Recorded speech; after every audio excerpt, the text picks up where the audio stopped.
Meet ಮಾಡೋದ್ರಲ್ಲಿ ತುಂಬ busy ಇದ್ದೀರಾ, ಆದರೂ ಟೈಮ್ ಮಾಡ್ಕೊಂಡು ಬಂದು ಈ ಟ್ರೈಲರ್ ಲಾಂಚ್ ಮಾಡಿಕೊಟ್ಟಿದ್ದಕ್ಕೆ ತುಂಬ ಧನ್ಯವಾದಗಳು. Thank you. ಎಲ್ಲರಿಗೂ ನಮಸ್ಕಾರ. ಚೆನ್ನಾಗಿದ್ದೀರಾ? ರುದ್ರ ಗರುಡ ಪುರಾಣಕ್ಕೆ ಆಲ್ ದ ಬೆಸ್ಟ್. ತುಂಬ ಒಳ್ಳೆಯದಾಗಲಿ. ನಾನು ಗಾಂಧಿ ಕ್ಲಾಸಲ್ಲಿ ಕೂತ್ಕೊಂಡು ನೋಡಿ ಬಹಳ ದಿನಗಳಾಗಿತ್ತು. ಇವತ್ತು ಆ ರುದ್ರ ಗರುಡ ಪುರಾಣ ಟ್ರೈಲರ್ನ ಇಲ್ಲಿ ಕೂತ್ಕೊಂಡು ವಿಟ್ನೆಸ್ ಮಾಡಿದೆ. ತುಂಬ ಸಖತ್ತಾಗಿದೆ. ರಿಷಿ ಅಂತ ಬಂದರೆ ತುಂಬ ಹಿಂದಕ್ಕೆ ಹೋಗುತ್ತೆ ನೆನಪುಗಳು. ನಾನು ಕಾಲೇಜಲ್ಲಿ ನನ್ನ ಜೂನಿಯರು, ನಮ್ಮ ಥಿಯೇಟ್ರ್ ಟೀಮಲ್ಲಿ ನಮ್ಮ ಜೊತೆಗೆ ಎಲ್ಲ ಒಂದೇ ಟೀಮು, ಎಲ್ಲ ಒಟ್ಟಿಗೆ ನಾಟಕಗಳು ಮಾಡ್ತಾಯಿದ್ವಿ. ಡೊಳ್ಳು ಕುಣಿತ ಯೂನಿವರ್ಸಿಟಿ ಲೆವೆಲಲ್ಲಿ ಫಸ್ಟ್ ಪ್ಲೇಸು ನಾವೆಲ್ಲ ಹೋಗಿ ಡೊಳ್ಳು ಕುಣಿತ ಮಾಡಿದಾಗ. ಆ್ಯಂಡ್ JCಯಲ್ಲಿ ಆ್ಯಂಕರ್ ಆಗಿ ನಿಂತ್ಕೊಂಡ್ರೆ ಸ್ಟೇಜ್ನ ರಿಷಿ ಕಾನ್ಕೋರ್ ಮಾಡೋ. ನಮ್ಮ ಇಡೀ ಒಂದು ದೊಡ್ಡ JC ಅನ್ನೋ ಸ್ಟೇಜಲ್ಲಿ ಅಷ್ಟು ಜನಗಳನ್ನ ತುಂಬ ಚೆನ್ನಾಗಿ ತುಂಬ ಒಳ್ಳೆ ಆ್ಯಂಕರಿಂಗ್ ಮಾಡಿ ಕೂಡ ಕಾನ್ಕೋರ್ ಮಾಡೋಣ. ಹಾಗೆ ಎಲ್ಲ ಥರದ ತುಂಬ ಒಳ್ಳೆ ಟ್ಯಾಲೆಂಟ್. ಸೊ ಇವತ್ತು ಪೊಲೀಸ್ ಕಾಪ್ ಆಗಿ ನೋಡಿ ನನಗೆ it was very very impressive. ತುಂಬ ಚೆನ್ನಾಗಿ ಪಾತ್ರಕ್ಕೆ ರಿಷಿ ಕೂರ್ತಾ ಇದ್ದಾನೆ. And at the same time ನಮ್ಮ ನಂದೀಶು ತುಂಬ ಸೈಲೆಂಟಾಗಿರ್ತಾರೆ ಯಾವಾಗಲೂ ನಮಗೆ ಸಿಕ್ಕಾಗ ಎಲ್ಲ.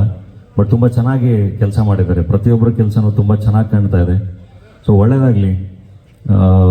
ಒಳ್ಳೆ ಥ್ರಿಲ್ಲರ್ ಅನಿಸ್ತಾ ಇದೆ, ಒಳ್ಳೆ ಮಾಸ್ ಎಲಿಮೆಂಟ್ಸ್ ಇದೆ ಅನ್ನಿಸ್ತಾ ಇದೆ, ಒಳ್ಳೆ ಕಾಮಿಡಿ ಆ್ಯಕ್ಷನ್ ಎಲ್ಲ ಇರುವಂಥ ಸಿನಿಮಾ. ಆ್ಯಂಡ್ 25 ವರ್ಷದ ನಂತರ ಬಸ್ಸು ಅದೆಲ್ಲದು ಒಂದು ಕ್ಯೂರಿಯಾಸಿಟಿನ ಹುಟ್ಟಾಗ್ತಾ ಇದೆ ಸಿನಿಮಾ ನೋಡಬೇಕು ಅಂತ. ತುಂಬ ಚೆನ್ನಾಗಿದೆ ಟ್ರೈಲರು. ಇಡೀ ತಂಡಕ್ಕೆ ಒಳ್ಳೇದಾಗಲಿ. ರುದ್ರಗರುಡ ಪುರಾಣ ದೊಡ್ಡ ಹಿಟ್ ಆಗಲಿ.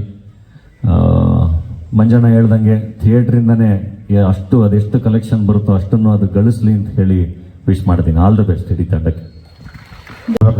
ಒಂದು ಪಾತ್ರಕ್ಕೆ ಯಾವ ಕಲಾವಿದರು ಬೇಕು, ಏನು ಬೇಕು ಅಂತ ಅವನು ಕಲ್ಪನೆ ಮಾಡಿರ್ತಾನೆ.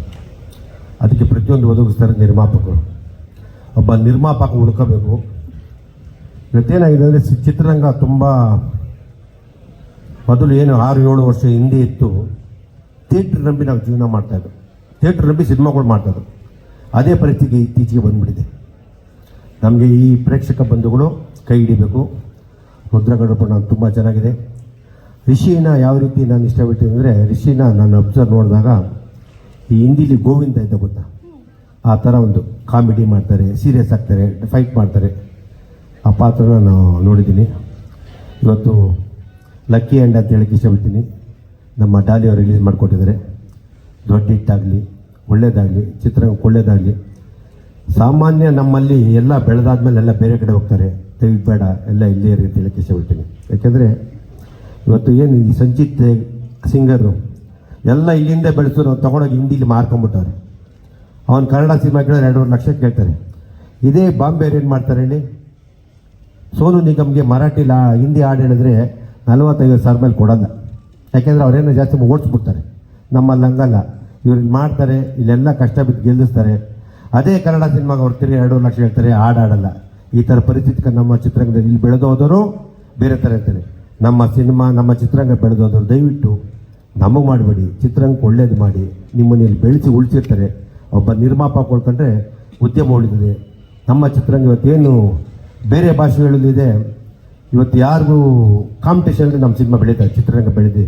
ನಿಜವಾಗ್ಲೂ ಒಂದು ಕಾಲದಲ್ಲಿ ಕನ್ನಡ ಚಿತ್ರರಂಗನ ಏನು ಅಂದ್ಕೊಳ್ತಿದ್ರು, ಇವತ್ತು ಇಡೀ ಭಾರತೀಯ ಚಿತ್ರರಂಗ ತಿರುಗಿ ನೋಡ್ತಾ ಇದೆ ನಮ್ಮ ಚಿತ್ರರಂಗನ.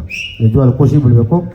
ನಾವೆಲ್ಲ ನಮ್ಮದು ಅಂತ ಯೋಚನೆ ಮಾಡಬೇಕು, ನಂದು ಅಂತ ಯೋಚನೆ ಮಾಡಬೇಕು. ಚಿತ್ರರಂಗ ತುಂಬ ಒಳ್ಳೆಯದಾಗಲಿ. All the best. 24 ಬರ್ತಾಯಿದೆ. ಎಲ್ಲರಿಗೂ ಒಳ್ಳೆಯದಾಗಲಿ ಅಂತ ಹೇಳಿ ಇಷ್ಟಪಡ್ತೀನಿ. Thank you.